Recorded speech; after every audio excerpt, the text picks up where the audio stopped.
Hey, what's going on, everybody? I'm Ben Backus.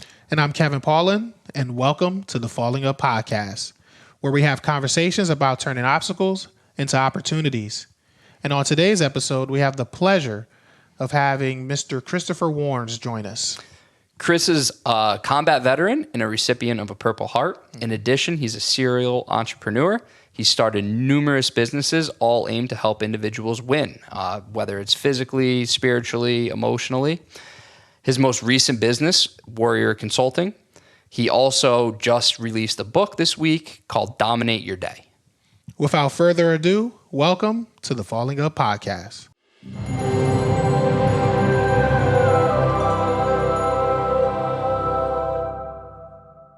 One of my life dreams is to start this nonprofit organization to give back to people that have been through experiences I've been through. And I was like, let's do it. So in 2016, we started a nonprofit together with another colleague. And we've had so much fun doing it and really trying to figure it out. And we were like, hey, why not start a podcast that can kind of supplement the nonprofit and then also branch off into its own thing. And that's how we're here today. And here you are. And now being able to have conversations with people like you who have truly touched the lives of thousands of people, right? That's where we get our inspiration from. And that's we look up to you, right? You are 100% our role model. So to be able to have you here is, it's a pretty exciting day for us. You know what it is though?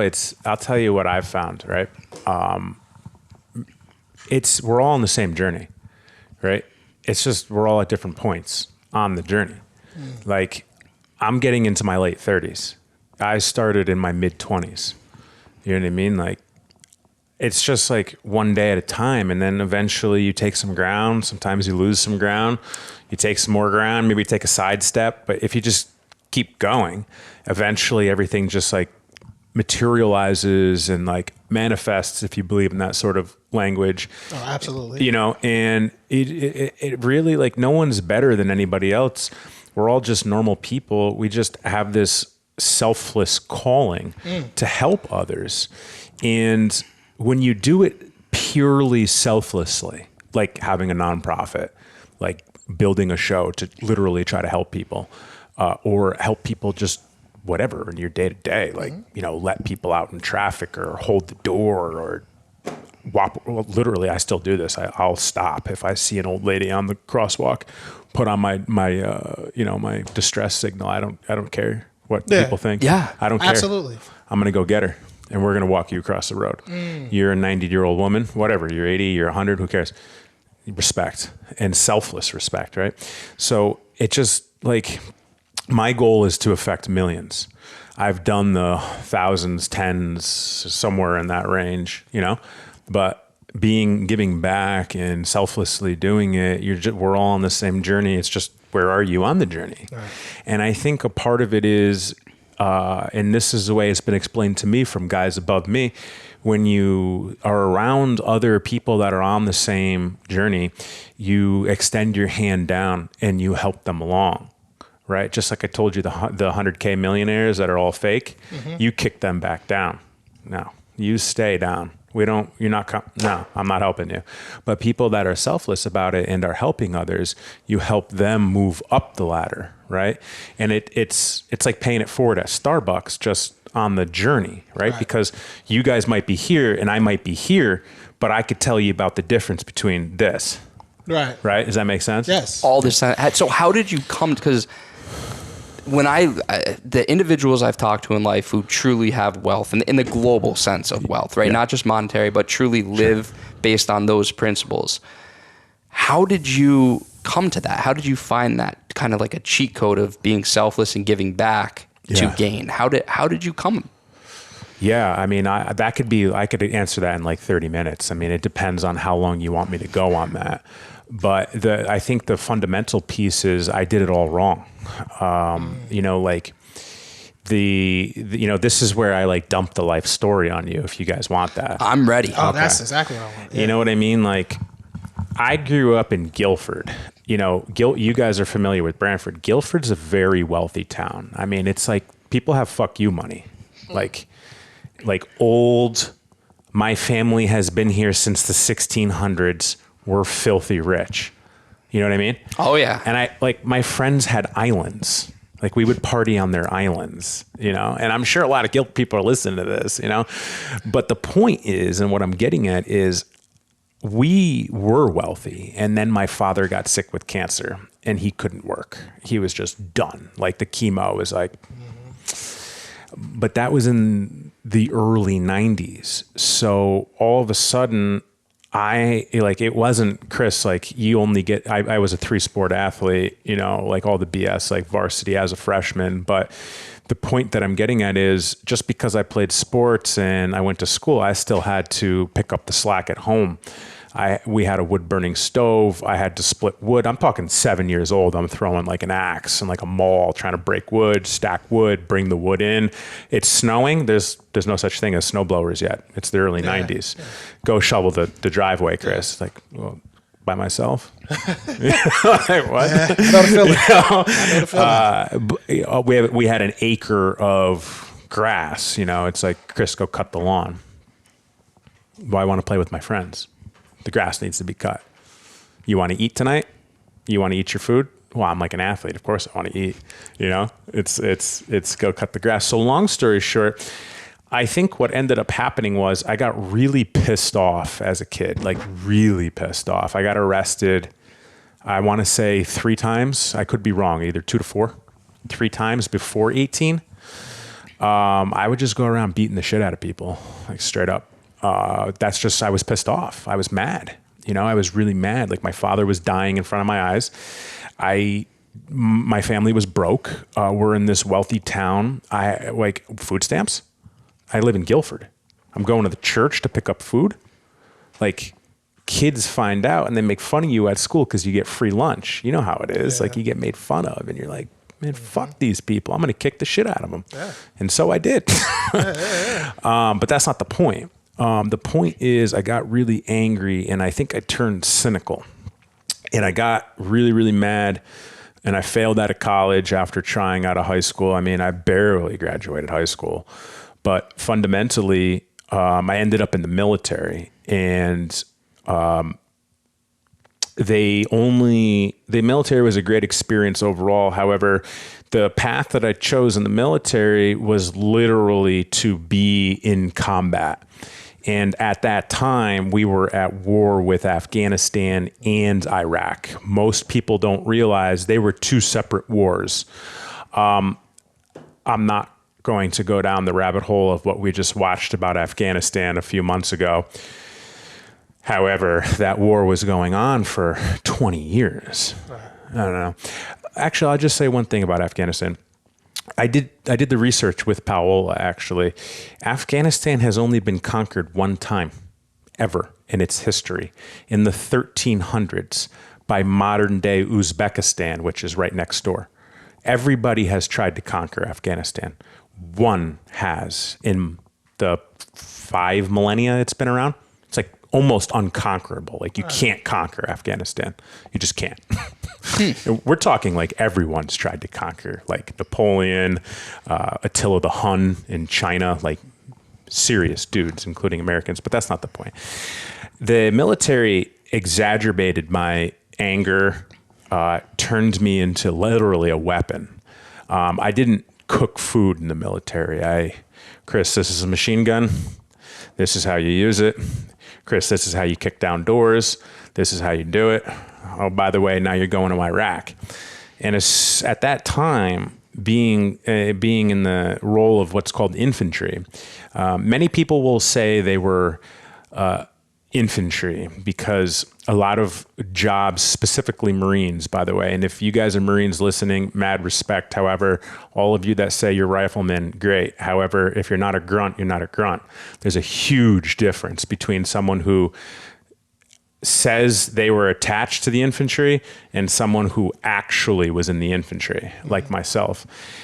To put it into perspective, there's 217 jobs in the Army. 216 of those jobs are to support the infantry. The only levels above the infantry in the Army are the Rangers, the Special Forces, which are the Green Berets, and Delta Force, which you don't hear much about. It's basically the equivalent of SEALs, Army's SEALs, Delta Force. The only time we ever saw those guys is because people had to be killed. I can get into those sort of stories if you want, but the point is I was a weapon. I was trained to literally destroy life. So it didn't really help. Right. And my cynicalism grew deeper, and I grew hatred towards the people that were trying to kill me. So, I'm happy to tell the stories of, what's happened to me in combat. And if you want to hear those things, please ask, but I want to answer the question. Yeah. Right? And just so you know, wherever you want to go with it, I know you have me 100% captivated. So that means anyone listening, I'm going to take a very strong, educated guess and say that they're very captivated. Okay. So wherever you want to go with it, all right, please do. But before I go into getting wounded in combat, you asked how I got to the point of basically giving back, right? Right. Mm-hmm. What I'm explaining is the foundation of it. Right. By taking. All I did was take. Take. Like anything I could take. Money, people, lives, anything I could take, I would take. Because that's what I thought I was here for. And I was very good at all of it. I got to war and was nasty at it. And I was like, what the fuck? Like, is this reality? Like, I don't get it. And was it something, so it sounds like something you were very passionate about and something you really enjoyed doing at the time? I was patriotic. Okay. You know what I mean? Like, I loved my country. Yeah. I was in high school when the towers came down, and I was like, fuck this shit. Yeah. I was like, absolutely not. I didn't realize it was all, propaganda and there's a bunch of bullshit that's come out since. But I was like, no, I need to do something. So it was like patriotism. Yeah. Okay. You said because I think we're around the same age. I'm turning 37 tomorrow. So you're late 40, early. I'm 36. So okay, so you're class of 03? 03. Yeah. So you were a junior. Yeah. When the towers hit, I was suspended for kicking the shit out of Rich LeBlanc, who's a Guilford graduate. Yeah. He knocked my Gatorade over in high school English on accident. And I decided to put his face into the chalkboard and break his nose. I was actually walked down to the principal's office by my ear by Mrs. Jadrick. Many people could give you their perspective on this story. However, it's still talked about to this day about how ridiculous I was. It's pretty ridiculous. Shout out to Rich LeBlanc. What's up, dude? I know you follow me. I love you. Shout out, Rich. Yeah. So I was home watching Price is Right. You know Bob Barker? Yeah, of course. Price is Wrong, bitch. And then all of a sudden Great movie. Happy Great Gilmore. movie. All of a sudden, like the TV shifts to the towers, and I was like, no. Heart dropping, yeah. No. Yep. And I shouldn't have graduated high school. I've had teachers reach out to me since. You got some really good books on that shelf. Since and tell me, like, Chris, like we let you graduate because we knew you were going to go into the military. Like, you shouldn't have graduated. Like, that's a whole nother story. But the point is, I went, and when I got there, the first time I went outside of the base, which in the infantry, your job is to go outside of the base. Interesting statistic is 1% of the military, 1% of the American population goes into the military. 1% of the military sees combat. So, like, no offense to anybody, but like the cook that is in the Air Force likely will never get shot at or like have their life. Nothing, no disrespect, like the utmost respect. It's putting it into perspective. Putting it into perspective. Right. So the first time I go out, fucking rockets, explosions, machine gun. We're in a firefight. I'm like, whoa. And I'm 19 years old. Yeah. So, I'm happy to expand on the story if you want to know, but like, long story short, things were nuts. And, have you guys ever heard of an IED? Oh, yeah. Improvised explosive device. So the day that I was awarded the Purple Heart for, which is being wounded in combat. That was the 11th direct IED hit that I took. Wow. The 11th. Wow. Now, I'm not talking about the motherfuckers that went off like 15 feet away and didn't directly hit me. You're shot straight up direct. Direct, like whack. Like you come to and you're like, all right, my dick's attached. Yep. I'm good. We're good. And then you get into a fight because it's an ambush. It's blow you up, blow you apart, blow off your legs, your arms, whatever, maybe kill you. Then rain down with AK-47s and RPKs and mortars and try and end you. Mm-hmm. So long story short, this day was a really bad day. It was really bad. The perspective on it is 2 soldiers from my sister company had been kidnapped. Soldiers don't get kidnapped in war. They don't. The last major time you heard about this, other than this incident, is Jessica Lynch in 2003 was a female soldier who got kidnapped in Iraq. Delta Force had to go in and go get her. She was raped. Her legs were broken. She had been kidnapped. Yeah. 2 dudes got kidnapped. Everything stopped. Everything. I mean, everybody that had an American flag on their shoulder, whether they were military or paramilitary, like CIA, FBI, everything in between, stopped. It was go find Menchaca and Tucker. And it happened to be our sister company. The breakdown of a military infantry company, or excuse me, a breakdown of a military infantry brigade is about 700 men.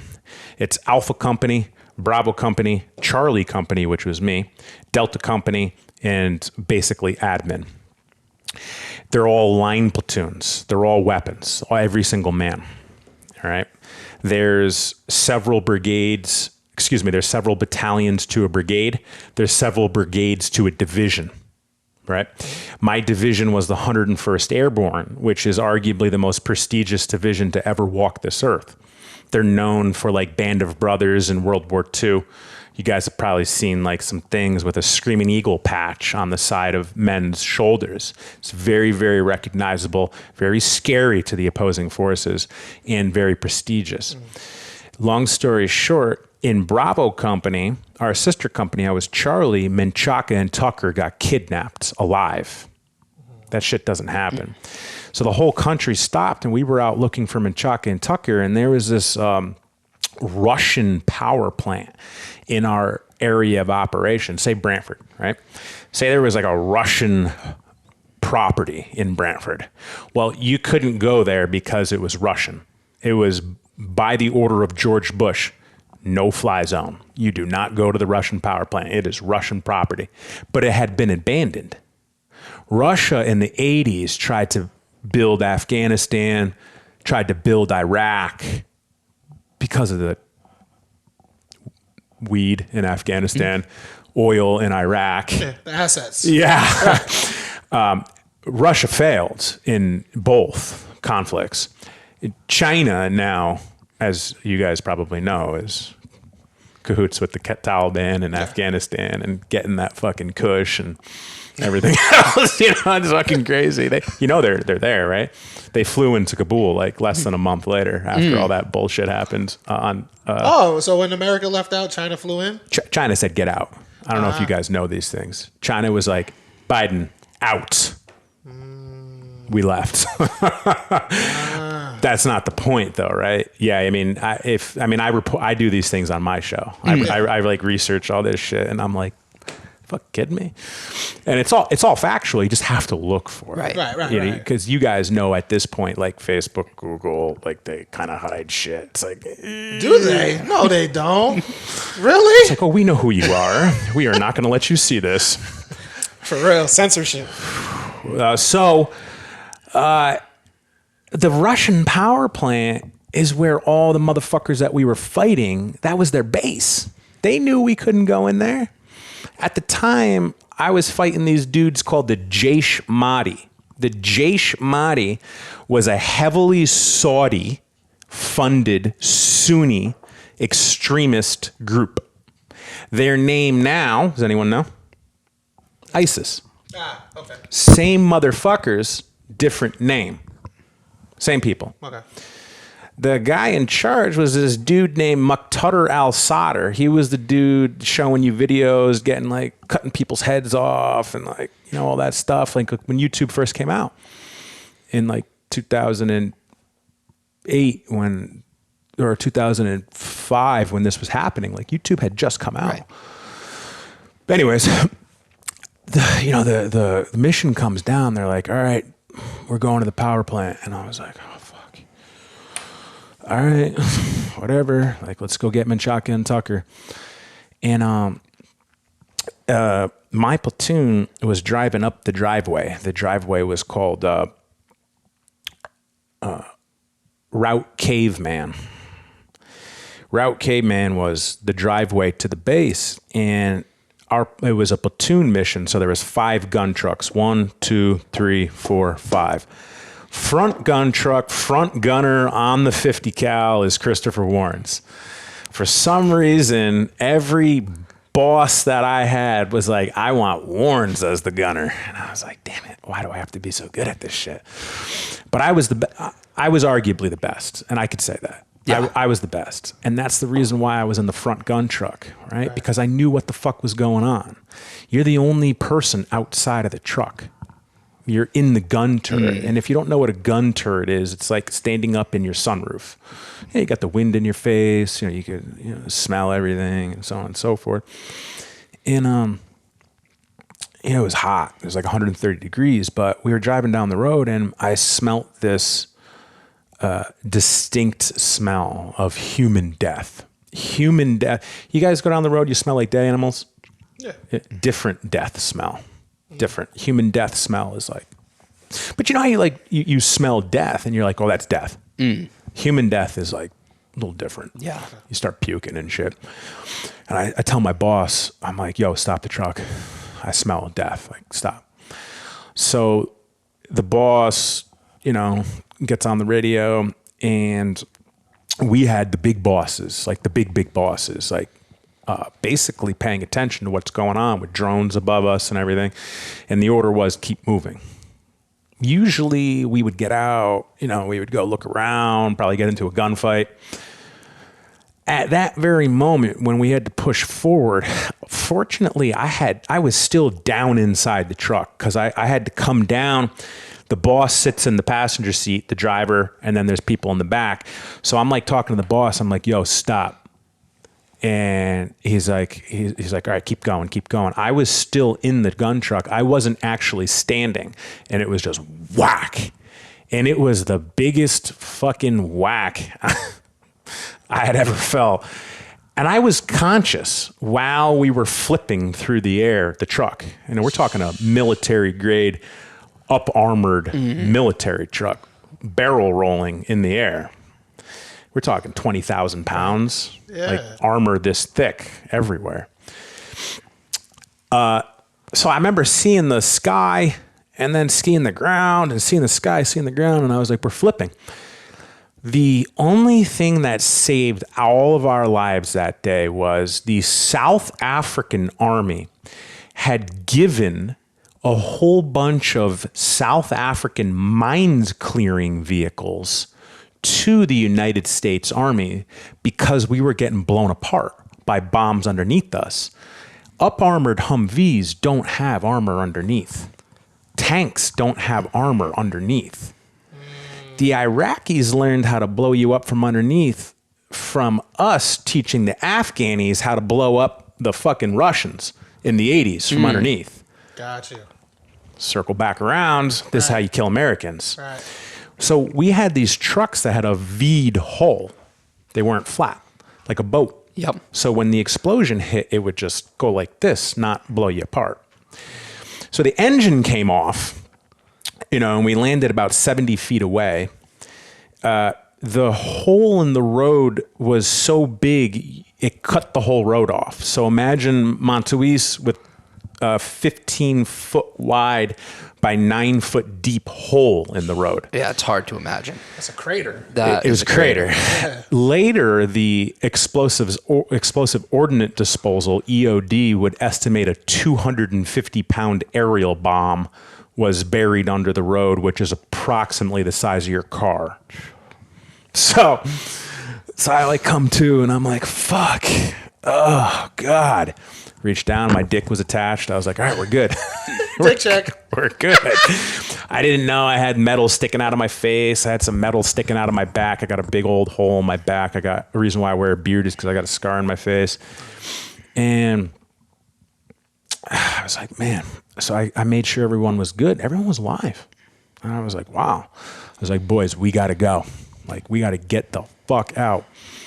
At that time, I was carrying a 25-pound light machine gun, which is called a SAW, a squad automatic weapon.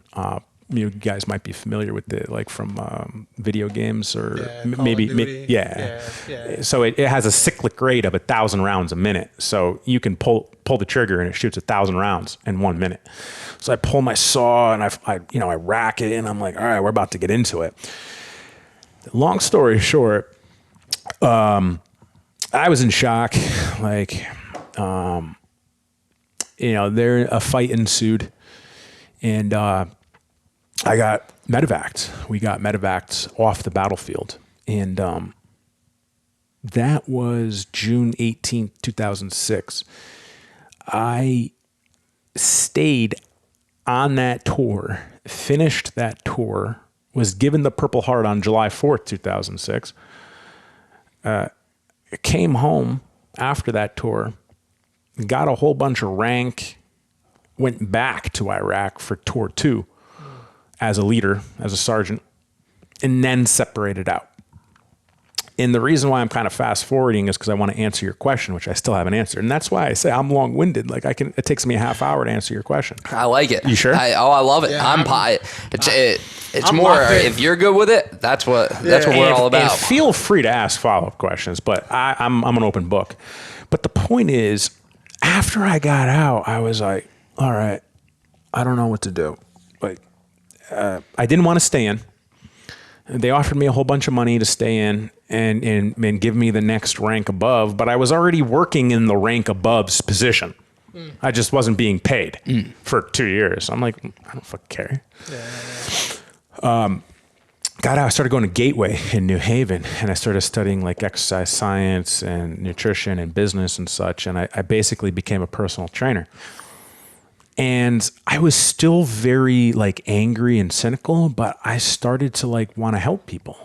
I've always been in like good shape, and I didn't really know what to do. We were in a recession. It was 2008. I was like, what the hell? I don't know. I don't know. Like everyone's making fun of the new president. Like, I don't know what the hell is going on. Like, I'm just going to go try to get educated, And I started training people, and I was really good at it.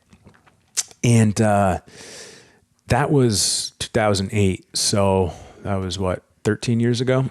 And as the journey continues, and I'm happy to explain any part of the journey, but the point is I'm actually beginning to answer the question.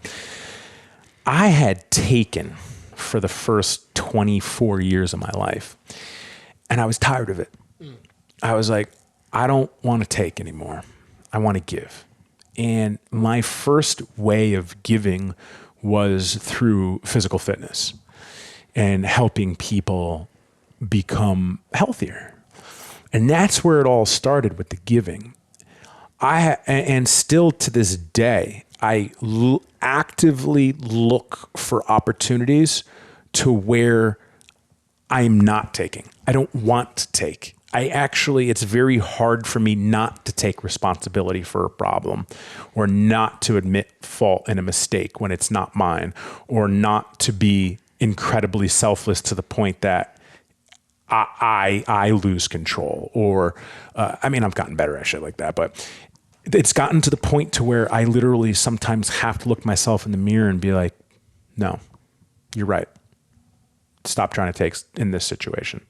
Stop trying to give in this situation. Yeah. Take your sanity.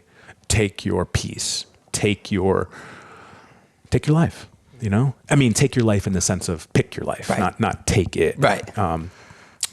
So it was like this drastic flip. And I've made a shitload of mistakes since I got out of the military, in business and in life. I'm happy to explain any of them. But fundamentally, that's where it flipped from take to give. And 13 years later, all I do is I just look for opportunities to give. Doesn't matter if it's a door to hold for someone, or my time, or customers or clients, or someone that I know, or someone that I don't know, or this is orchestrated by Libby, right? Yeah. Shout out to Libby. Shout out to Libby. You guys know Libby? Oh yeah, that's sis. I have given as much as I possibly know how to Libby. And because I want to see her successful, or more happy, or whatever it might be, right? I've never really asked for anything in return. But now she's like, I want to connect him to everybody. You know what I mean? And like, she connected us, right, and she set this up, because now the thing about it is, I like the byproduct of giving. The byproduct of giving is these conversations, these connections. Whatever we do in the future, I could put 100 people in here that would help. You know what I mean? I know everyone in this area, let alone more, and give you guys, just like I'm sure you could probably give to me. But it's more about the giving rather than taking. But the cool part is, when you give, what comes back, the manifestation of what comes back unexpectedly, that's the gold, in my opinion. And that's literally what I live for at this point. Yeah, it gives me goosebumps, because when someone says something and you're just like, dude, they're so full of shit. You know that? And then when they say something, and when they say something, but when you say something and it comes from like a genuine place, you can feel it and you can see it, and like, you wouldn't be here today if what you just said was disingenuous, right? The proof. Right. I'm someone who, I come from actions are everything. Yeah. We have a lot of ideas in life, and if you don't put those ideas to action, they're just fucking ideas. They don't really mean anything. Right. So I like to follow the evidence. Yeah. And when I'm sitting across from someone who is not only saying things that are incredibly meaningful and inspiring, but actually have a long history of evidence and in real time evidence of backing it up, that is what fires me up and gets me going. So I'm again, super grateful to be having this conversation right now. Dude, you know what it is? I figured it out. Right. And I figured it out from getting fucked over, probably more times than most people would care to admit. And I'm grateful for being fucked over. Yeah, and you know what I mean? Like, it's like, thank you for teaching me. Thank you. It's energy. It's someone's energy, right? Every human has that bullshit radar. It's like, motherfucker, stop trying to sell me. Yeah. You know what? Just shut the fuck up. I don't say that. I'm just like, oh yeah? Oh, awesome. Good luck. Yeah. I'm not going to fucking help you. Yeah. I'm not going out of my way for you. I won't even attach your name to mine, let alone help you. Right. Like Libby, right? If Libby's like, Chris, I really want you to meet these people. I know Libby's a good one. I know she's got great energy. Yes. I know that whoever she introduces me to, she's attaching her name to it. Yeah. Right? So that referral is going to be probably a good person, good energy. And it's not about money. It's about connecting. But the point is, I think it's all about energy. If someone's pure, and no one's perfect, but if someone's pure about their intentions, whether they got their head on straight or not, all of us, right? I think that's the difference between someone who's pitching you bullshit and like is genuine. It's the energy that they come at you with. Does that make sense? It makes all the sense in the world. And I was very, very fortunate that in my early life, I went through a lot of self-induced struggles. And part of it landed me in an amazing community and self-help communities. And something that was really instilled was it's all about attraction, not promotion. Yeah. And to really look for people that you want what they have and are attracted to that energy, their life, and kind of figuring out, hey, how they didn't just create this out of nowhere, right? They learned that from the people who came before them and passed that down to you. And then you have the ability to pass that on to someone else to really solidify. That's the hand up we were talking about, right? Exactly. So coming back, you said something really, really interesting in that whole, you said many things that are very, very interesting. But you kind of talked about how, and what I'm wondering is, how do you differentiate when I'm trying to figure out how to word this accurately, but when giving can be problematic, right? When do you know when it's like, hey, no, I need to take right now. I need to be able to take for myself. Yeah, that's a great question. I'm sorry, did I cut you off? No, you're good. So that's the thing. Like, that's the Achilles heel, right? I know a lot of people that give so much that they forget about themselves. Yeah. Right.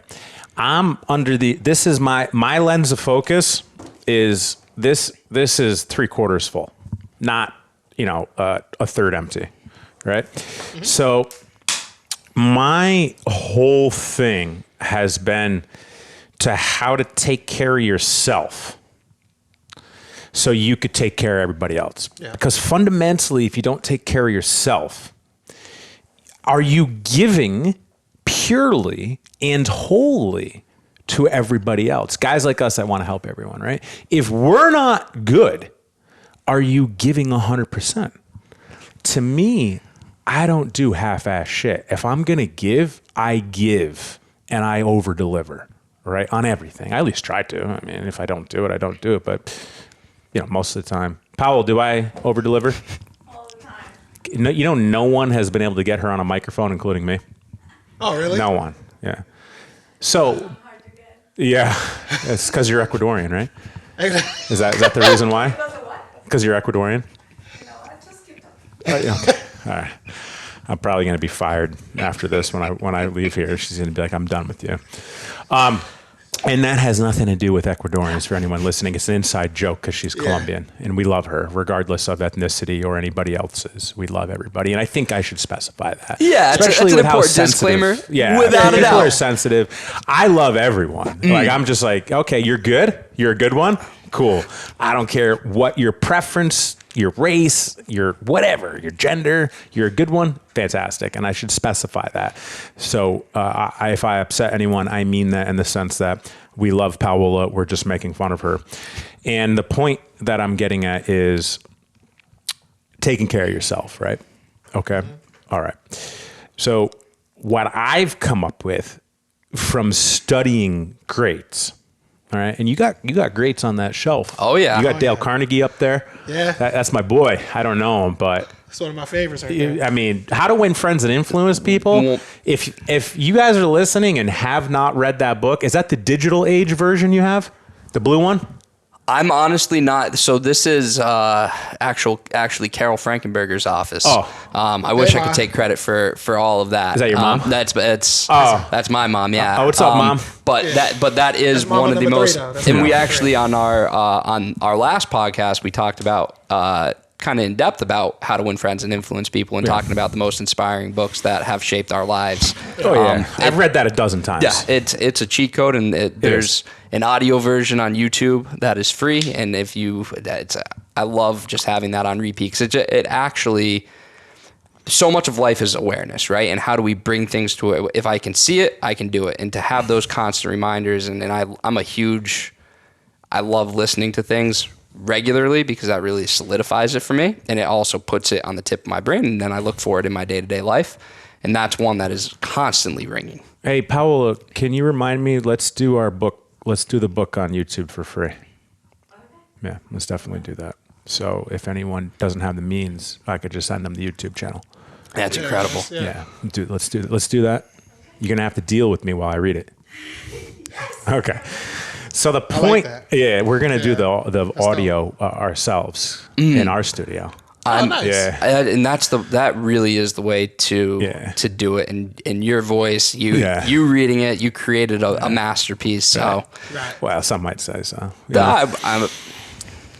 Thank you. Yeah. Thank you. Taking care of yourself. Okay.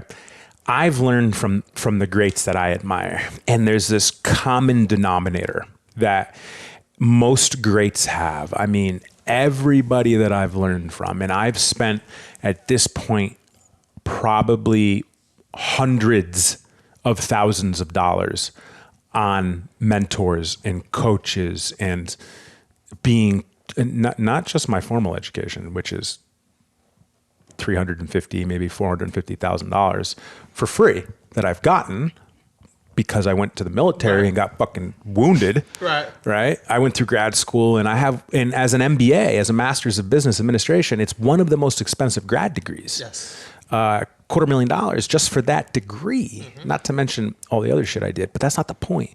In informal education, spending my own money, there's this common denominator of a morning routine. It's taking care of your mind as soon as you wake up. So how I got on that was, so I got a Purple Heart, right? Most people are dead that have Purple Hearts. Like very few of us are still alive. And at one point I was the youngest living recipient in the state of Connecticut 13 years ago. That's a whole nother story. Showing up to the annual Purple Heart dinner and there's World War II veterans that stormed Normandy and they're like, sit the fuck down. And I'm like, yes, sir. Yeah. I'm going to shut up now. So anyways, crazy. Yeah, But the point is like, I had so much trauma from 2 combat tours in Iraq, not to mention almost dying several times. One day I was like, man, it's over. I wanted to undo my trauma. And in the VA, God bless free healthcare. If that's your thing, it's not my thing. Yeah, I think you have to experience free healthcare to understand that it's not good. But the point is, they're like, "Oh, sir, you're a combat infantryman. Oh, you have a Purple Heart. Oh, you did 2 tours. You have PTSD. Here's some medication." No. How about fuck you? How does that? What's my name? Don't look at the paper. What's my name? No, I'm not taking your medication.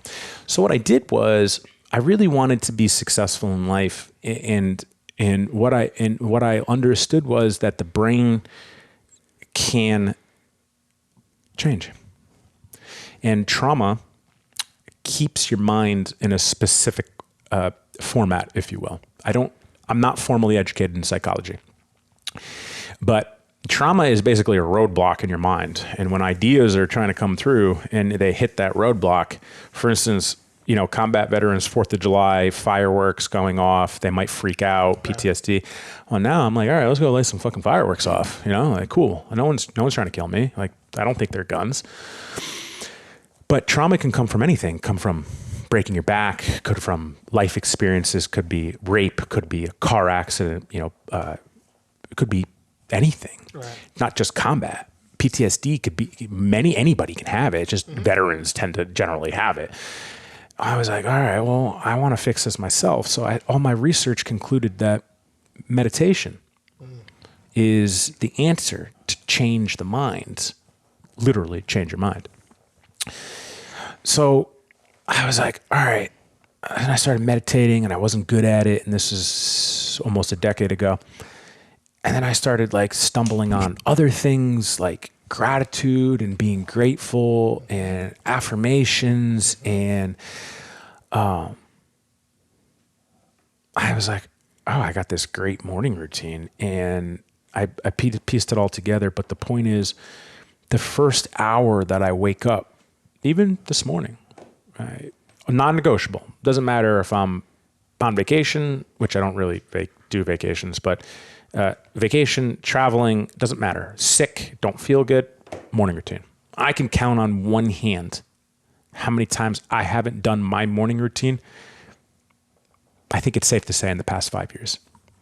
That's incredible. Yeah, I would say this year, but I'm so good at it at this point that I could probably say 5 years. And the couple of times that I haven't is because of migraines from traumatic brain injuries from past experiences. But the point is, I'm not saying you have to meditate. I'm not saying you have to have gratitude, though I'd recommend both. I'm not saying you have to understand affirmations or believe in the law of attraction. I'm just saying this is what's worked for me. Yeah. And the majority of the greats before us, if you will, Oprah Winfrey, Jay-Z, Grant Cardone, Andy Frisella, Ed Milet, everybody. I mean, everybody understands gratitude. Please. I just want to like, what does like you give us details of what it looks like in the morning? Yeah. Oh yeah, absolutely. Yeah. Actually, so I teach it in the book, right? And I've been teaching it for years prior to writing this book. But there's no one way that's best. And that's how I teach it. I'm like, this is a blueprint. This is the explanation of the blueprint. Do what works for you, right? My method works for me, works for a lot of my students, a lot of my customers, if you will, a lot of people in my life. But I've also evolved from when I first developed this system 7 years ago. But now it's for everybody else. So the point is, what I do is I wake up 5 o'clock, 6 o'clock, depending on the day. Today I woke up at 6:30. Shh, don't tell anyone. Immediately get up, take my coffee, sit down, read a book. I love to read about other people who have built great shit. Yep, there you go. I fell asleep to watching the Hugh Hefner documentary. I mean, it's cool because I don't know if you guys watched it. But I haven't watched it, but I know who Hugh is. Dude's a beast. Oh yeah. Regardless of his sexual tendencies, complete visionary. What? Built arguably the most recognizable brand ever, other than Coca-Cola and Nike or some shit. Yeah. Right there with it though. Fell asleep to it. Woke up to, do you guys know who Tony Hsieh is? Oh man. Tony Hsieh's a beast. He died last year in his mid-40s. He was the founder of Zappos. He's the founding investor in Zappos. And he took Zappos from 1999 to 2009, selling it to Jeff Bezos for $1.3 billion. Prior to investing in Zappos, he built a startup company in 1 year, sold it for $250 million to Microsoft, Link Exchange. So I like to read about people that have built things, uplifting, motivating. So I wake up and I read, however long I decide. I'm at the point in my career to, if I want to read for an hour, I read for an hour. If I got to move fast, I read for 20 minutes. Then I go into my hot tub and I meditate, anywhere from between 5 minutes to a half hour. Then... Well, and when you meditate, is it silent meditation? Is it active? Are you saying something out loud? Are you quiet? In the hot tub, it's silent. Okay. In the hot tub, I'll do like a gratitude practice of like what I'm thankful for, like meditate on gratitude. But I'll also do vision practice where I have developed a vision of where I want to be in life and I relive it. I mean, to the point that my skin welts up, right? Because you could design whatever you want your life to be. Absolutely. However, that's a very good question. Then I jump into the shower real quick and I take my dog for a walk. Anyone that knows me knows that my dog's like my ride or die. But we walk for an hour. And on that walk, I'm meditating still, usually through affirmations, usually through verbal. What a lot of people don't understand is you don't have to lay on your back and meditate. You can meditate driving the car. Right. You can meditate in the hot tub with your eyes closed. You can meditate in the shower. A lot of people like it in the shower. You can meditate sitting down, like this. I don't know what the proper form is. Indian legged. Indian legged, is that what it's called? Cross-legged? What is it called? Paula, stop making fun of me. What you call It's something like that. no, it is like I've heard both of them before, right? Remember that Crisscross, right? I remember that from elementary school. Yeah, whatever. Legs crossed, arms out. But I think, so fundamentally speaking, my first hour is dedicated to myself, my mind, my soul. Me, I'm a very active man. I've been working out for almost 25 years. Then I go to the gym. So by the time the team's ready to go, 9:30, I took 5 o'clock to 9 o'clock, which is a long time for myself. The rest of the day is, what do you need? All right, let's do this. What do you need help with? All right, let's get that. Clients. All right, what's the problem in the business? All right, let's solve this. bang, bang, bang, bang, bang, to the point that I will literally go until I collapse at night and then wake up and start over again.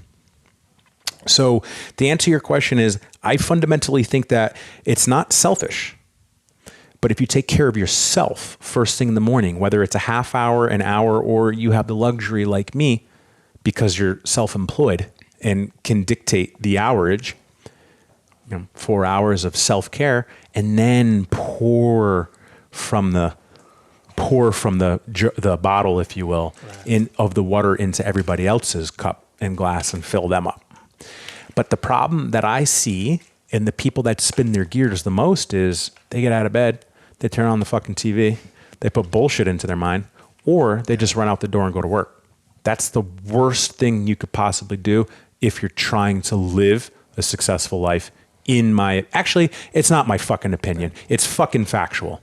I was waiting.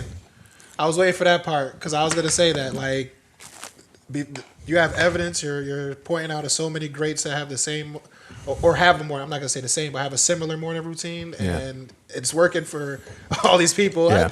It's pretty much a fact. So, I try so hard to have, in addition, I think something that I found is like my nighttime routine is almost as important as my morning routine. Smart man. Because that's what starts everything. Mm-hmm. But with my morning routine, as the years have gone on, I've certainly developed more discipline, more consistency with it.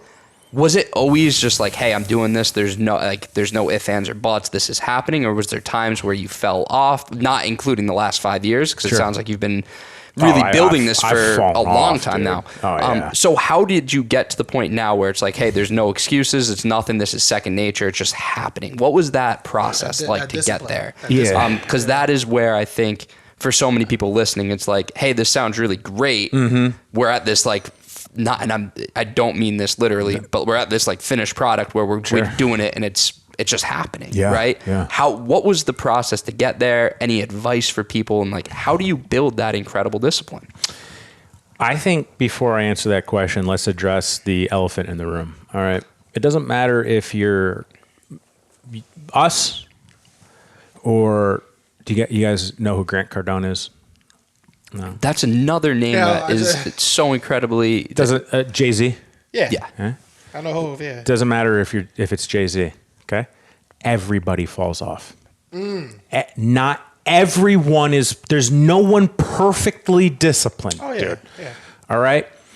Everybody puts their fucking hands into the cookie jar, including me. I love cookies. I mean, I like to live lean and have a six pack, but I also like some fucking cookies. Like I said, I'll do my morning routine. I can count on one hand how many times I haven't done it in the past 5 years. I fell off. I'm a nutritionist by trade. I grew up teaching. Okay, you're doing a diet? Okay, cool. You fucked up? Not a big deal. Tomorrow's a new day. Just, okay, you made a mistake. Of course, now I teach how to move past mistakes, but all right, you made a mistake. Doesn't just because you went out and had a burger and fries, because even though you're dieting, doesn't mean that if you're hungry at the end of the night, you got to go eat a box of cookies. You just get back on your shit. Right. And it's the same thing in life. Say you go through some hard times. Okay. Each day is a new day. And I've literally been dragged along the bottom. You hit rock bottom, like dragged along the bottom, business and in personal life. But each day is a new day to get better. So I think it's fair to point out that no one's perfectly disciplined. Even highly disciplined people like me, I have off days. I have off days where I get fucking pissed off. Even though I'm very calm, I'm very even keel, I'm very centered, I'll get fucking pissed off. Doesn't happen too often, but it does happen. So to answer the question, I lost it. So it's just what was your process in developing that? And evening routine is what you were talking about, right? I guess the idea, like where you are now, which is an incredibly disciplined, the morning routine and the routine in itself is just second nature, right? Yeah. What were the tips or the mistakes that you made in developing that routine, and what would you tell someone who was really struggling with discipline and finding a good routine? Yeah, so my aha moment was about 8 years into being self-employed. I opened a full-service gym with about 60 employees all of a sudden, overnight, coming from like 3. All of a sudden, people depended on me to pay their mortgage, to put food on their table, to put gas in their car. I quickly realized that I could not fuck around. I mean, you just can't if you value your team, right? There are a lot of, in my opinion, selfish business owners, but there are also a lot of selfless business owners. And I was living in a 580 square foot home that I bought many years before I bought the gym. My mortgage was $600, basically debt free outside of some business debt and a mortgage. And I lived so drastically below my means for so long to make sure that I had enough money to cover everybody else for their needs in the business so they could grow and the business could grow. If I realized that if I showed up to my gym with half-assed sleep or half-assed energy, I performed half-ass. And if I perform half-ass, my people are going to see that. They're either going to judge me, they're either going to write me off, or they're going to perform half-ass or all of the above. Right. And I wanted to win. And we did. We won a bunch of shit. But to answer your question, I think that's what it was. And before we move into the next question, the biggest tip I can give people is, outside of being selfless and doing it for other people, if you're struggling to sleep, get your screens off 60 to 90 minutes before you want to go to bed. The blue light emitted from your phone, from your TV, from your tablets keeps your mind working, which means you're either not going to fall asleep, wake up when you're sleeping, but fundamentally, you're not going to hit your REM cycles. And if you don't hit your rapid eye movement cycles, your body's not healing. You're not waking up 100%. And if you're in the fitness realm, you're definitely not building muscle. Yeah, at all. Yeah. Have you read the book? And I always get the name confused. I think it's Why Sleep Matters or Why We Sleep by Dr. Matthew Walker. I have not, but I've read Sean Stevenson's book, Sleep Smarter. Sleep Smarter. Yeah. Yeah. Great theories on how to sleep well. Right. And the fundamental thing that I implemented was I took my TV out of my room. Yeah. My TV is not in my bedroom.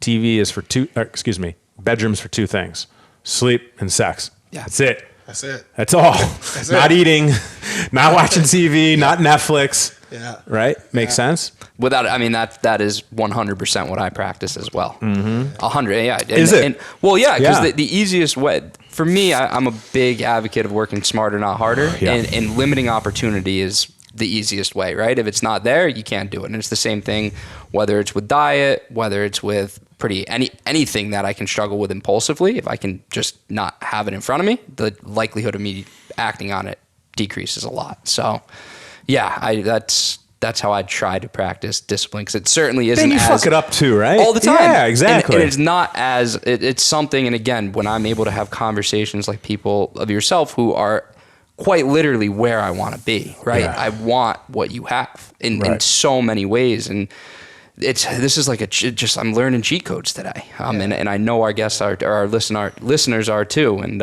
it's just really, really cool. Yeah, and like I was telling, I don't know if the microphones were on when we were talking about this before the show, but we're all on the same journey. Right. We're just at different places on the journey. Just because we perceive others to be ahead doesn't necessarily mean they are. But if they are, first things first, don't count their money. Yeah. Don't count someone else's money. Never. All right, it doesn't matter what kind of car you drive, how much money you pull out of your pocket. It doesn't matter what's on your wrist. Doesn't matter what the car looks like. Don't count their money. But understand that we're all on the same journey. We're all human. We all make mistakes. We all are, most of us, I'm sure everyone listening here, we all just want to do better. That's right. One day at a time and take some ground while we're at it. Yeah. Yeah. And that goes back to the humility, Yeah. empathy, gratitude, all of those things that you've preached or I don't want to say preach, but that you're speaking to today. And something that I think gets overlooked is all of those things I look at as their skills. They're things that we do not like intrinsically have that are really developed. And they're developed, like you said, a day at a time. Through messing up and coming back and being like, hey, I didn't like the way I felt after I did XYZ, so let me not do that again. It's a process. Yeah. It really is a process. So I want to be super mindful of your time because you've already given us a ton of time and we're super appreciative of that. I don't have anything behind us, so I'm just letting you know. If you yeah. want to let it roll, let it roll. Okay, I'm good. I'm good with that because That's good. I'm That gives me- thoroughly enjoying that. So we'll move towards the book. Sure. But so you started kind of with nutrition, then kind of physical training and helping people physically. So I know tons of businesses. Can you fill us in on kind of what that process was like and also how you decide what you want to invest really your time into? How do you choose like kind of your life trajectory or the things that really get you excited? Yeah. Oh, shit. I want to answer the deep questions first. Doug. The vision, the life stuff. I think fundamentally everyone needs to accept, right? I don't talk in a lot of like definites when it comes to these things, but what I will tell everybody listening is every single one of you are powerful. Every single one of you are capable of doing whatever you set your mind to. Stephen Hawkings, if you don't know who he is, Google him. Arguably is probably one of the best accomplished intellects in a wheelchair of our time. Right? Guy couldn't even speak. Right? He didn't let that stop him. Doesn't matter if you've been laying on the battlefield in Iraq almost dead. Didn't let it stop me. Doesn't matter if you made mistakes in life and had to go to prison. You don't let it stop you. When you accept that the past is the motherfucking past and the future is what's to come, and you accept that you can do anything you set your mind to. For instance, I don't know if you guys are into vision boards. Absolutely. I got a vision. You got a vision board? Yeah. How long you had it? We did the vision board party in Farmwood, East Haven. So what's that? 2018. Has anything on the vision board come true? Yeah. Yeah. Yeah, absolutely. I started that in 2013. Yes. And a lot of it has come to, I mean, I felt like I was still like very much like a kid in many ways. I still am when I started it, and to see it come to fruition. And the thing I love most again about vision boards where so many people will be like, dude, what is that? Like, that doesn't make sense. And you can't get it if you don't look for it. Like, it starts with seeing what you want, and all of a sudden, all of these angles to make that come alive happen. Or at least that's been my experience with vision boards. You're absolutely, both of you are so, absolutely yeah. right. Yeah. Now I'll take a stab at explaining it in the metaphysical level. Yep. For like a disclaimer, okay? I have studied the law of attraction deeply. One of the greats knows who I am. Regardless, her name's Catherine Ponder. She's considered probably the queen of law of attraction. She's 93 years old. She's been doing it for 70 years. She likes my Facebook shit. Nice. She sent me a book with handwritten whatever. Shout out to I guess I'm qualified, okay? Yeah, I guess yeah. I mean, I got to stop being so humble. I wrote a fucking book about it, all right? The point is, when you fundamentally realize that you can do whatever you set your mind to, in this case, a vision board, you put this vision board out and everything on that vision board, if you become infatuated, I think is the right term, in achieving that, what you're doing is you're you have a thought, and that thought translates into emotion, and that emotion translates into vibration, and the vibration goes out into the universe, if you will, and the universe says, "Oh, I hear him, I hear her," or whatever the term is for in between. No disrespect, I just don't know what it is. Gender neutral. I think that's what it is. Him, her, neutral. Yeah, we can go with that. Sure, I don't know. Gender neutral, I that's apologize. I apologize. I'm not That's it. politically correct, but I do respect everyone. Yes. And then it gets shot back to you. So regardless if you believe in the universe, or you believe in God, or you believe in Buddha, or you believe in something in between, there's a higher source. And when you emit your vibration, which fundamentally is your emotion, okay? Like right now, I'm super grateful. I'm super grateful. So my vibration is gratitude. So it's going out, which means the gratitude is going to come back, right? I'm in like a whole nother level of gratitude, and the vision board is just the quote material aspect of that manifestation.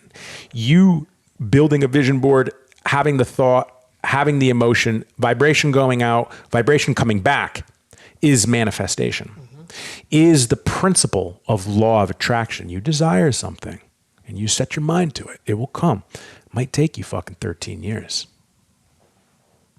but it comes. I put a book on my vision board with my signatures pretty recognizable at this point.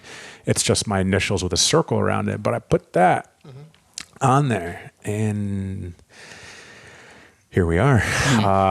It came out this week, and Congratulations. thank you. And it showed up to my doorstep. Thank you to my fantastic assistant, Paola. She brought me this copy actually, and she dedicated it to me. Which, if you actually look at it, did you see it? Did you read it in the back? I put her in the acknowledgements. Oh, There we nice, go. nice. Well deserved. Yeah, that was an edit before I submitted the final copy, by the way, because when I started writing this in 2019, you were probably running around in Reading, Connecticut. Yeah, that's where you were. So I completely got sidetracked, but we were talking about vision boards, right? Yeah. And what was the underlying question? The businesses? Yeah. So Businesses? how you decided to Like what do you how put you your chose time your- in? Yeah. Like what do you put your time in? Yeah. as Yeah. a- Yeah, I bet on my motherfucking self. Any killer killer in business. Yeah. Any heavy hitter, any fucking killer that I know bets on themselves. 100%. Right? They believe, baby. They believe. Now maybe you did really well and you want to be an angel investor or some sort of investor in other companies like Gary Vee or Dan Fleischman or those dudes are fucking killers in business. Now they can bet on other people because they're so accomplished, right? Dudes like me, I'm just on my way up, but I've always bet on myself. Always bet on myself. And I've had people come to me be like, "You want to invest?" No. Why? I'm doing my thing, And it's not that I don't want to. I'm just so obsessed with getting value and getting problem-solving techniques out to others who deal with the same shit I deal with, which is the same shit you deal with, which is what we call life. Right. Life is a pain in the fucking ass, and it will knock you down. It will drag you along the bottom, but it will also show you some really cool shit.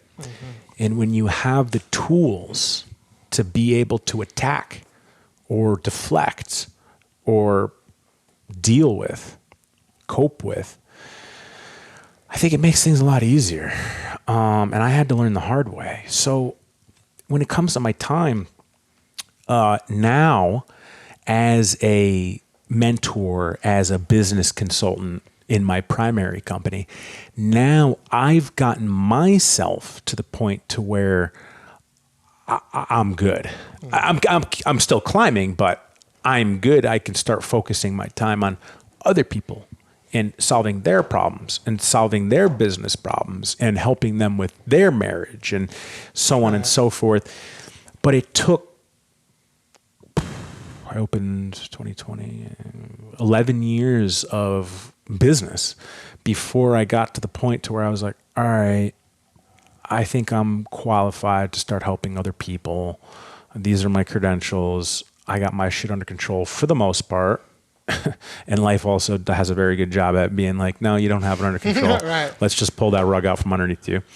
Right. But I think fundamentally you have to accept that you're ready to do anything other than invest in yourself or invest your time into other things to the capacity that we're talking about.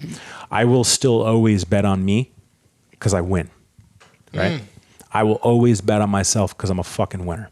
And I don't say that to upset people. I say that because I fucking win. Right. It's objective. There's no questions about it. It's not an opinion. Like I Right. fucking win what I do at. But I want to see other people win. And that's why I always talk about winning together. One of my things on socials is let's win together. I want to build a winning community. I want to build a winning tribe. I want to build it to the point like Libby. Libby has landed some big clients through her coming to me and be like, hey, what do you think about this pitch? It's bullshit. Try it like this. Bang, she lands it. You know, I want to see her win. That's right. I want to see you win. Not that you aren't. I want to see you win. I even want to see Paola win. Paola is winning. Trust me. She's winning. And, but I want to see everybody win. And if they have an open mind, I don't want your money. Listen, you want to buy my shit, buy it. But I will help you at least understand you could win too. I feel like winners love winners. Yeah. That's just what it is. Right. Look at Tom Brady. Yeah. I don't even like him. Yeah. I'm just saying he's a winner. You know, Everybody wins around him. that's just what it is. His favorite person on the planet, Tom Brady. Is he? He's up there. I mean, He's up there. the dude's a fucking winner. He's a He's winner. up there. Yeah. He's a winner. So what does, and just sidebar, our nonprofit is called Winning Ways. So I love winning. it. You know, Yeah. that's our baseline. Yeah. What does it mean to you to be a warrior? I've been waiting to ask you that because I feel like warrior can mean so many things. I know what it means to me. Yeah. But I want to hear what it means to you. Yeah, so that's a deep question. It's a very good question. So I've been meditating for so long, and this is going to be far-fetched. Disclaimer: far-fetched, very far-fetched. I'm very spiritual, right? At this point, I've seen so much war. I'm like, I wouldn't fight anyone unless they were trying to take my life or someone in my life's life. Right. You know what I mean? I'd be like, dude, take my money. You need my car? Take it. Like, Right. we're good. You know what I mean? But the point is, I have been meditating so long, I've gotten really good at it. And I stumbled upon this theory that you've had multiple lives. And I was like, oh, all right. So I started meditating and I asked to see my past lives. This is crazy shit. You sure you want me to say it? Oh, I'm ready. Yes. So the first time I ever asked, all of a sudden I get this like clear as day picture of like all I see is like almost like in your body, you know, like you're looking out right now and you're conscious. I'm holding this broadsword with metal armor. A broadsword is like a long sword, not like a samurai or a Spartan sword, which would be smaller. And I'm like wielding it and just like cutting men down on a battlefield. And then it like flashed. I mean, brilliant. The grass, I could smell it. Like I'm thinking about it right now. I'm cutting down all these fucking people and shit. And then it flashes to me with the broadsword down in front of me with my armor on, and then a king sitting next to me. And then the sword gets picked up and goes into the king's neck, and then I'm being lynched publicly. And I'm like, whoa. Like, what the fuck? And I come out of the meditation, and it was like real. Shit. And I go on Google, and I start putting in medieval Yeah. armor. Bang! I see first Google display. I see exactly what I'm wearing. It's 1500s German armor. And I'm like, okay. I was like, this is fucking crazy. So the next day I was like, I'm going to do it again. And all of a sudden I get this like gray, staticky picture. And it was really hard to see. It was really hard to see it in the meditation. And I'm like walking along. It's like conscious, like you're looking out of your body, like we are right now. Like you can see your hands, you know. And I have like leather armor on my forearm, no armor here. And I'm like, oh, this is old. This is really old. And I have leather shoes on and shin guards that are leather, and I'm wearing almost like a kilt of some sort, but not a kilt, and a very small sword, but gold everywhere. And then the visions are of me then moving into battle with a small sword and cutting men down. And I'm like, what in the fuck? And I come out of the meditation and I start Googling it, and it comes out to about ancient Greek time frame. But I couldn't see it. I mean, I could see it, but I couldn't. It was like staticky. You know, do you guys remember the old TVs? You know, like, yeah. It was like that. And I'm like, what the fuck? And then, you know, Powell and I have a conversation about it. And then I do it again. And I'm in what ends up being the Italian Navy. So I had basically, so I had basically gone on this, keep in mind, I had been to Iraq, right? I basically accepted that my soul has been a warrior forever. This life, potentially the last, my weapon is no longer to kill. My weapon is to help. My weapon, I don't have one, it's in my bag, is a pen at this point. My weapon is not for negative, my weapon is for positive. And my legacy is changing humanity. Sounds like enlightenment. Yeah. Yeah. Yeah, it's enlightenment. Yeah. You know exactly. Yeah, I'm a Buddhist. Yeah. Yeah, I'm a Buddhist, and there's a lot of similarities. Extreme. Yeah. Extreme. And he was enlightened. I Right. mean, he spent 30 years unenlightened. And then, from what I understand, forced himself into enlightenment through many things, including starvation. Right. Meditation, starvation, fasting. Yep. Wow. Yeah. Yeah. Does that answer the question? I would say that Yeah. certainly that the question to that Kevin kind of asked about what a warrior means. Sure. So I'm a warrior, right? My soul. And at this point, for many lifespans, you've been fighting for, I don't want to say negative, but Taking. there you go. Right. We're taking, and now this turnaround, this turn of events have made you go to giving and being selfless. Yeah. What was, because it sounded like you were angry as a child, angry into your early adulthood. 20s. Yeah. And then there's a switch where happiness came over. Like when, because I kind of feel like I was same as you, selfish as hell until I got to a point where I wasn't. And then happiness started to kick in when I started being selfless. Like, do you remember that moment where you were like that aha moment where it became all about happiness? Yeah. Good question. And it's not money. I've made a shitload of it. It's not the car. It's not the house. It's not the watch. It's not material. Material stuff's great. There's nothing wrong with having material stuff. But popular belief would be that, oh, you make some money, you go buy a bunch of shit, all of a sudden you're happy. Not really. You could still be miserable fuck and have money. I know plenty of them. It's not that. It's not the money. Money's great. I believe money's a great thing. And I believe the more money you have when you're a good person, the more lives you can affect. Right. I can go on and on about that. But the point is, it wasn't money. It wasn't success. It wasn't the titles. It wasn't the respect. It wasn't all that stuff that comes along with trying to be good, right? It was gratitude. It was when I stopped, and I'm not perfect. I still fall into this, man, I wish I was further ahead type shit. But the problem is, or the problem was, I was so focused on what I didn't have yet. And I started to understand, Chris, no one's trying to cut your head off in Iraq. Chris, you got a porcelain toilet to sit on. Chris, you got a pillow under your head. Chris, you got a fucking beautiful house. You got a beautiful car. You got a beautiful company. You got a beautiful dog. There's a magic switch in my house where you touch it and water comes on.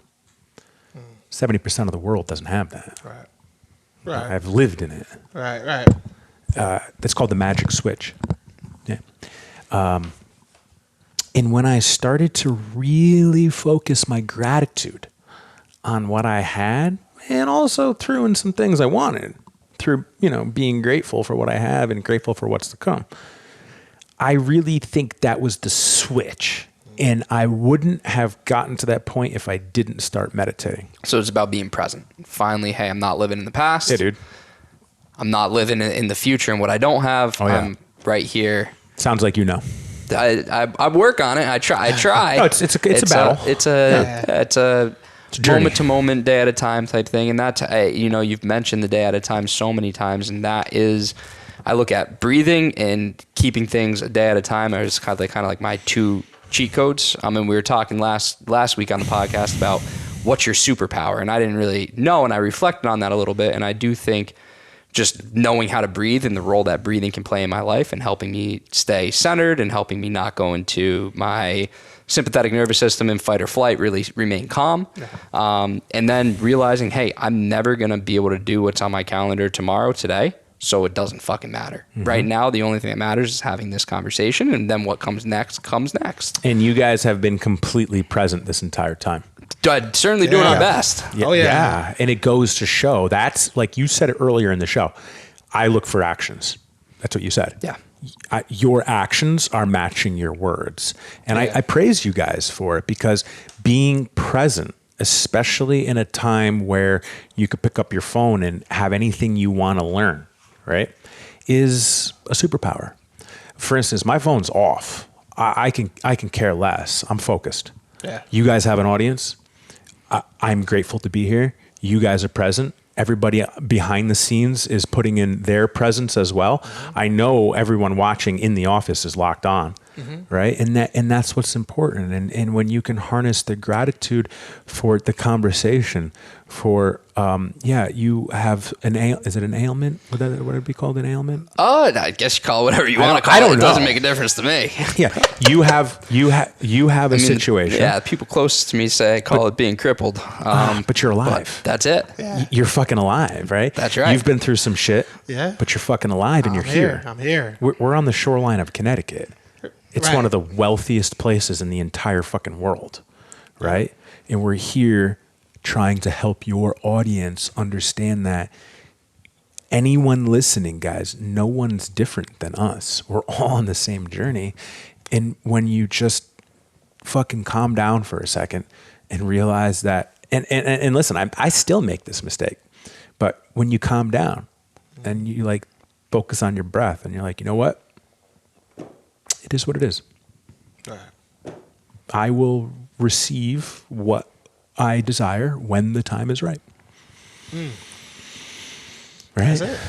Yeah. Did that answer the question? That yeah. knocked the question out of the park. All right. 'Cause sometimes I don't know if I'm actually making any sense. I'm right. I do. You can talk to. I say this all the time. I speak so long-windedly that sometimes I go in and out of the question about 500 times before I come back to it. So I'm right there. You're a natural podcaster. I'm right. Pretty much. Long-winded people are great for podcasts. That's right. Yeah.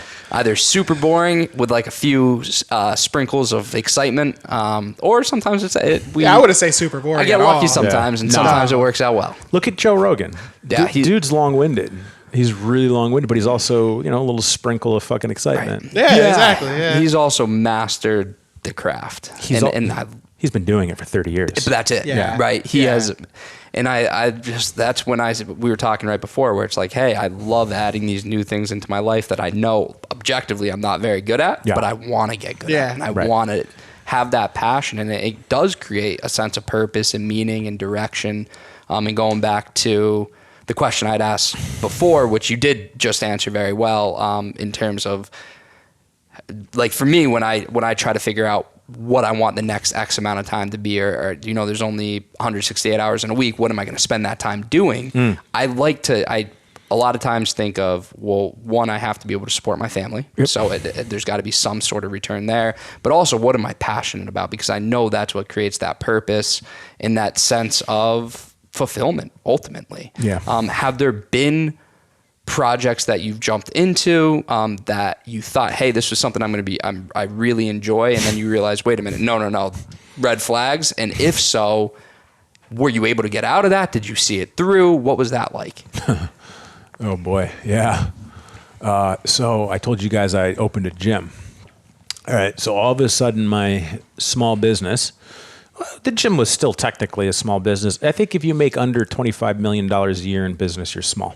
All right. And that would generally be agreed upon by people in medium and large business as well. Yep. I've always been a small business owner. I never crossed the $10 million mark in a year, let alone 25. So I've always been small. But I went from a super small, 1 or 2 employee operation, doing about $250,000 in revenue a year, to 60 fucking people and millions of dollars a year. I mean, we're talking $100,000 going in and out of your bank account a month. You know what I mean? And listen, there are people that have that a day. Yeah. So it's all relative. Right. And I achieved my dream. I was 31 years old. Hadn't even graduated grad school yet. I was still in grad school. And it was not too far after I realized, fuck me, I do not want to do this for the rest of my life. Really? Oh man, like I worked my tail off to get there. And once I got there, I had to work harder. And I was a hardworking dude, and I am a hardworking guy. And I realized that there's a monstrous difference between passion and purpose. And I'm going to contradict do what you love and you'll never work a day in your life. Bullshit. Bull fucking shit. I agree. Okay? I agree. In most situations. We were talking about that not too long There's ago. going to be exceptions. No, I totally agree. Listen, could it be a good life? Is it great to achieve? Hell yeah. I won't criticize anyone for fucking achieving shit. I got more respect for someone who's fallen flat on their face, but tried. Oh, yeah. Regardless of its passion or purpose. But a lot of times in passion, you get there and you're like, listen, I had never been in such bad shape in almost my entire life until I was a gym owner. Really? Time. No right? time. Yeah. Yeah. And if I did allocate my time for that, it was taking away from my staff. And my goal was to not go out of business. Right. So it took about a year for me to really accept that I had done it. I was about 32. I was doing well, very well. Business, financially, except for my personal life. I had a terrible fucking relationship. Terrible relationship. Shouldn't have been in it. One of those relationships where you should have been out of it years ago. Yep. Everybody else knew except for me. I don't know. Hindsight's 2020. My best friends would tell me, but I'd be like, yeah, you know what you're talking about. And they're like, okay, dude. But the point is, I didn't really accept it until I was on the Stairmaster one day. I was doing my thing, and I was looking out, and I had about 30 pieces of cardio equipment in front of me. They're all mine. And then a little bit ways down, another 30 spin bikes, another 30 pieces of equipment. I mean, we're talking, $100,000 of equipment just in my eyesight, Not to mention I'm in a 20,000 square foot building and have 60 employees and, pay more in tax on a monthly basis than most people make in a month. And that's not to belittle anyone. I'm just trying to put it into perspective, Yeah. And it was a delayed gratification that I achieved it, but it wasn't too soon after that I realized that I didn't want to do it for the rest of my life. Now, I wasn't giving up, but I realized that's not who I am. I'm not a gym owner. And no matter the bad situations that I dealt with, which were plentiful, and the good situations that I dealt with, which were plentiful, I knew deep down in my soul I was meant for much more. The book was on my vision board at that point, but so was the gym. I really enjoyed, out of everything when it came to the gym, the biggest thing I loved to do was teach. I would put on free seminars, training, nutrition. No one wants to hear nutrition. No one wants to hear nutrition because that's the answer. Yeah. The answer is not how hard you work out in the gym. The answer is how well you sleep and how well you eat. Yeah. Right? Look at any top tier professional athlete. Those motherfuckers sleep and those motherfuckers are dialed in on their nutrition. Doesn't matter what sport it is. Dialed in. NBA, NFL, MLB, everything in between. WNBA, anything. Serena Williams, Locked in. like she's bigger than me, muscle wise. Yeah. Chick sleeps and eats. Yeah. And exercises. Yeah. And she's arguably probably the best her and her sister to ever live Yeah. in the sport of tennis. So anyways, but I love to teach my staff. I would always put on monthly business company meetings, but very regularly I would send out an email to the staff. I'd be like, "Yo, guys, I'm hanging back on Friday night. I'm gonna buy a bunch of wine, get some pizzas, and I'm gonna teach investing, or I'm gonna teach how to buy a car, or I'm gonna teach like how to buy a house, or I'm gonna teach you how to do a savings account." Like simple shit to me, but 19-year-old kids don't know what a savings account is or how beneficial it could be, especially if you hit rock bottom. And I loved it. And I put down on my goal board, which is different than my vision board, to open up a business consulting business in 2018. Didn't succeed in 2018. Didn't do it. Did it again in 2019. Didn't succeed. Didn't do it. I talked myself out of it. Long story short, Chris, you're an MBA, not a PhD. Chris, you're not making $10 million a year. You're making a couple million or $1 million or whatever. Whatever I said, I fed myself the bullshit, Yeah. You only have 60 staff. You don't have 600. You can't consult businesses, So I said, fuck this. So when I was writing out my goals for 2020, which I do before the year happens, I put number 1, open up business consulting, which gave birth to Warrior Consulting. And the irony is I was consulting and working with people for free for years. So when I announced it that I was formally taking on clients, it landed well. Very well. Very, very well. I think I made 30 grand in the first 30 days. Oh, nice. Yeah. And it's not about the money. It's the demand. Right. Right? Right. But I wasn't hired to business consult. I was hired to teach how to be successful in life. I was like, oh, guess I can't be a business consultant. And that's where purpose really came about. And I realized that my purpose on this earth, in this life, isn't to take anymore. It's to give as a teacher. I am a teacher. That is my purpose. I am here to teach. Whether you want to learn from me or not is completely up to them, to you, to anybody. But I am here to teach. My style is very black and white, very raw, very direct. Fuck your feelings. Yeah. Motherfucker, this is the truth, okay? Get your head out of your ass. But the point is, passion and purpose are vastly different. And passion can be fulfilling, but there's a glass ceiling. And my glass ceiling was not sleeping, putting on weight, becoming miserable, not healthy, getting sick. I don't get sick. I don't like get sick. Right. I was getting sick. Yeah. I was like, whoa, the fuck. Red flag. Yeah. Red flag. Ended up in the hospital, yada, yada. So does that answer the question? It completely does. And what comes to mind is you don't know what you don't know.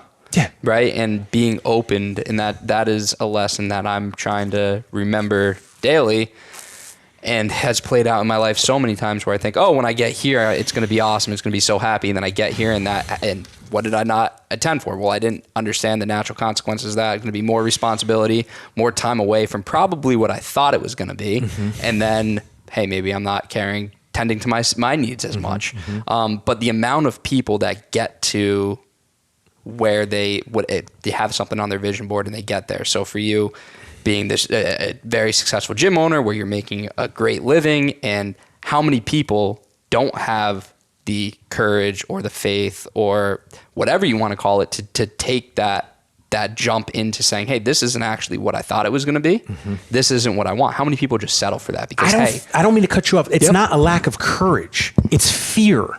Oh. Fear controls you to not take the leap. Right. 100%. And that's 100%. And that without a doubt is it. And I like I'm an acronym guy, and I know I've said it on the show before, but fear, I look at false evidence appearing real, right? Yeah, and dude, based on 100%. that, fuck everything and run, or face everything and recover. That's it. And it's being able to say, hey, I accomplished my goal, but this isn't what I thought it was going to be, and there's more to life than this. And that's okay. To actually, right. If you're 18 years old and you're listening to this and you go fuck some shit up and realize you don't want to do it again, good. Keep fucking some shit up. That's go right. realize what you don't want and then do some more shit. Yeah. And fuck it up. Yeah. Who cares? You're 18, you're 20, you're 25, you're 30, you're 35. Keep fucking shit up. Yeah. Yeah, I think it's so easy to get trapped into forgetting that we are all humans having human experiences. And you've said it so many times, and I just want to highlight, like, you control your destiny. You can do what, this is a huge playground we live on, and you can do whatever you want. And I think it's so easy. And I know it's happened to me many times where I get trapped into thinking this is the way it needs to be. This is the safe, simple. I know what to expect. It's predictable. Comfort. There's comfort. It's really just familiarity, right? Yeah. And it's the same thing. People who are really depressed, right?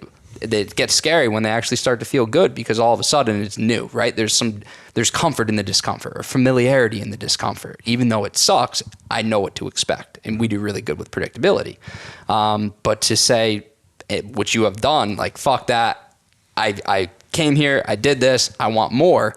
That is an incredibly admirable quality, and one that anyone is capable of doing. And you've made that really clear, where it's like, hey, I'm not this super special person. Anyone can do these things if you, it's in the book. I shit on my hand too. Yeah. Like, literally. Right. Like, I put my pants on the same way everybody listening does. Yeah. I fucking lose my shit just like everybody does. I accidentally pull out into traffic just like you do. I fucking make mistakes daily, but I own them. Right. There you go. Personal responsibility. But it doesn't matter if you're me, which a lot of people would consider successful. I'm just like, yeah, I'm just a normal dude. It doesn't matter if you're Oprah Winfrey, Grant Cardone. Doesn't matter who you are. We're all normal. We're all like regular people. Jay-Z, doesn't matter who you are. You're just a normal person. You just have accomplished some shit. Like, Oprah Winfrey is the first female black billionaire ever. You familiar with her story? Yeah. Fucking serious shit. Yeah. She could have let all that shit dictate her outcome, or what did she do? She went and gave. And she received in return. Cheat code. Yeah. Cheat Gave, code. right? Yeah. Yeah. So I know we've been going at it for a while. Have we? It's been a couple hours, I think, or Holy just about. shit. Okay. So Yeah. where can Good stuff. Good stuff. What do you for the people listening? Where can they kind of find you, your work, your books? What do you have anything down the pipeline that you're working on, or to look out for? Yeah. Where they can find you, where they can get your services at. Yeah. All that. Listen, can I talk about this? Please do. Yeah. Please. So I'm not here to pitch my book. I'm not. This was on my vision board. All right. I wanted to create it. And here we are. Now, it doesn't happen just by the author. there's your assistant, there's your team, there's your editor, there's your publisher, there's your best friend who's a teacher and pre-edits it. There's, your family. It's a team effort. It's a team effort. Yes, my name, my face is on it. I'm generally recognizable, especially in this area. Cool. I love people. I love when people come up to me and they're like, yo, Chris, what's up, dude? What's going on? Or I love when they're like, yo, fuck you. And I'm like, cool, dude. Cool, man. Right. It happens. It happens. Yeah. I think what you did is fucking shitty. Yeah. Cool. Yeah. I see your perspective. But the point is, and what I'm getting at is, I wrote this because the words in this book are exactly what I did to move from what we've spoken about me growing up, into where I am today.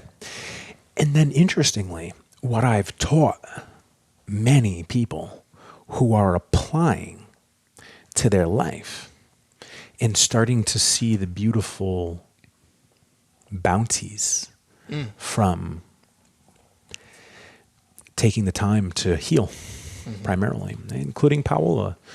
I keep saying her, she's in the room. If there's anyone who knows my content, it's her. Right. And she came to me almost a year ago to the day, not in a good place. And here we are. And she's in a much better place. That's awesome. She's got a voice. I'm not going to say anything else when it comes to the facial area. Am I allowed to say that? What are you talking about? Yeah. Huh? Is that what you're saying? What? I can't say it. She's fixing things in her life. She's got a new car. She went from a Honda Civic to a BMW. All right now. Yeah. Oh yeah. Okay. Oh yeah. She's standing on her 2 feet when it was probably the hardest point in your life, outside of maybe losing both your parents. Yeah. Yeah. And the point is, I wrote it to be able to give back at a really low monetary entry. Yeah, I got to put a price tag on it. I just said I'm going to record it on YouTube and fucking put it up for free. Right. You know what I mean? Like, I'll send you the ebook. It's like 99 cents, I think. Was it 99 or $1.99 or something? You can't afford it. I'll give it to you. I want to help people, but the point is I wrote it so if someone can't afford to hire me one-on-one, you get the same thing in a book. I'm not plugging my show. I'm just saying I've had a podcast for 3 years. Every single word in this book has been said on that podcast. You could just listen to it and apply the lessons. So, and now here I've lost track on exactly what the question was because I'm so long-winded, but this book is the pinnacle of my teaching so far. What do I have to come? A lot. I'm not going to say it. I've learned that you keep your shit quiet. Yeah. You do. You keep your shit quiet. And on my journey, I've had lots of support, but I've also had a lot of people that point fingers and laugh when I've hit rock bottom. And I've hit rock bottom recently, within the past year. Yeah, I lost my gym. COVID. Lost it. Everything I worked for. But I got back up. That's right. And I put a book out and done a bunch of other shit. And it's not about that. It's about what I'm saying at is people will laugh, but that comes with the territory. That's okay. I don't criticize someone who tries. It doesn't matter what your socioeconomic status is. It doesn't matter how much money you're worth or what you make. If you try, I've got respect for you. But it takes someone who has tried to have that respect and understand that respect. I don't give a shit what you've done. I don't care if you're a convicted murderer. If you're trying to get better, good for you. That's right. So I won't say what I'm going to do next. What I will say is we got some serious shit lined up. Yeah. Serious shit lined up. I'm excited to see it. So where can people kind of follow you on this journey, your podcast? My podcast is the CW Clinic. The CW Clinic. I'm on all the major channels. YouTube is Chris Warnes. That's my name. Instagram is Chris Warnes_OG. Facebook is Chris Warnes. What other channels do we have? We have that's it, and then we have the website. Oh, yeah, chriswarnes.com. ChrisWarnes.com. I mean, we have business channels and such, but fundamentally, if you guys want to get a hold of me, I'm super accessible. I don't not help people. If you reach out to me and you're like, Chris, help, I'll be like, cool, man, what's up? Or, what if, whatever. It'd be like, well, what's going on? Because I enjoy giving back. And I've figured out how to run my day, and I allocate time for DMs. I allocate time for emails. And I actually learned this from Gary Vee. If you really want to build a community, you guys know Gary Vee? Oh, yeah. Hey, if you really want to build a community, you got to be in touch with your people. Doesn't matter if your person is, in China or in Brantford, Connecticut. And I want to hear from anyone. If they want help, if you guys want to even just say hello. Say hello. I would love to hear you guys. I'd love to hear your story, what you're doing, what you're trying to accomplish. And if I can offer some advice, I will, if you want it. I don't know about you guys, but I don't give advice unless it's asked for. Yeah, I learned that lesson. Yeah. I learned that lesson. I'll listen. If you don't ask, sometimes just venting, They know the advice. They just want to get it off their chest. But if they don't ask, I'm not giving it. Yeah, I learned right, that. because it's going to fall on deaf ears. Absolutely. Yeah. Yeah, you got to ask for it. For sure. So before we go, I just want to say that, of course, I appreciate the opportunity to be here and your time. You've given me how many hours? Hey, it's the other way around. Yeah. It's the other way around.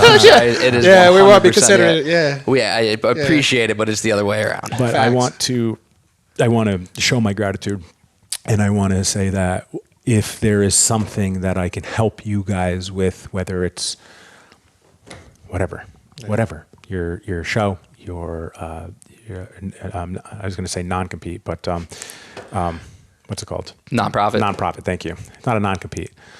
Where's my mind? Non-profit. Well, you said it was Warrior what? Or Winning ways. Winning ways. Yeah. Whatever you guys need help with, if you want help, I'd be happy to help you guys. Of course, I'm going to follow you on all the socials, but if the opportunity arises and you need some help, or need a connection, or need a review, or need a post, or need to chat, Yeah, I appreciate that. Let me know. We appreciate that. Yeah. very, very much so. Yeah. Very much so. yeah, 100%. And I will take you up on that. please. Yeah, Please, absolutely. I appreciate it. I appreciate Absolutely. it because we're local.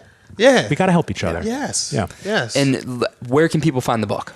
So I'm not super cool yet on Amazon, right? Well, let's back up. My buddy runs the printing department in North Haven at Amazon.